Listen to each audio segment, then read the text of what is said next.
We've never done this before on the show, this particular jargon term. It is theory of mind. What's really fascinating, you'll see that this has a very interesting connection for us. So let's take a look at what an actual definition of theory of mind is. And this is a direct quote from Simon Baron-Cohen, and I'll explain why that might sound familiar to you. TOM, theory of mind, is being able to infer the full range of mental states, beliefs, desires, intentions, imagination, emotions, etc., that cause action. In brief, having theory of mind is to be able to reflect on the contents of one's own and others' minds. That's from Simon Baron-Cohen, who is a relative of Sacha Baron Cohen. Isn't that fascinating? I remember the first time hearing it thinking, wait a minute, is this the guy who does the crazy movies and throws dirt on top of Ryan Seacrest on the red carpet?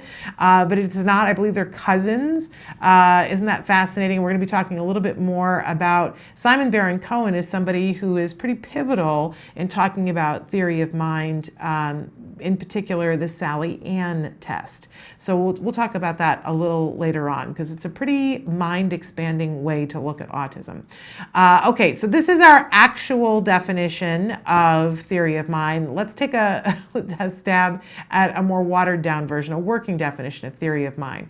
Theory of mind is being able to understand the idea of thinking and recognizing what you are thinking is not what others are thinking.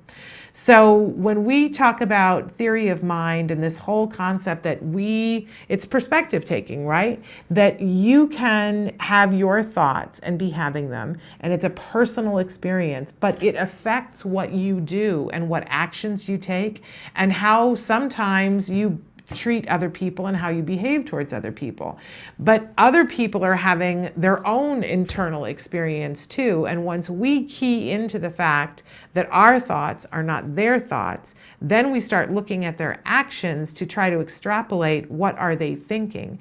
When we do that, there's a further step along the way that we can sometimes change our actions to see if we can get them to have a different perspective to change their actions. It really gets like an Alice in Wonderland series of mirrors of who's thinking about what and how are we affecting it.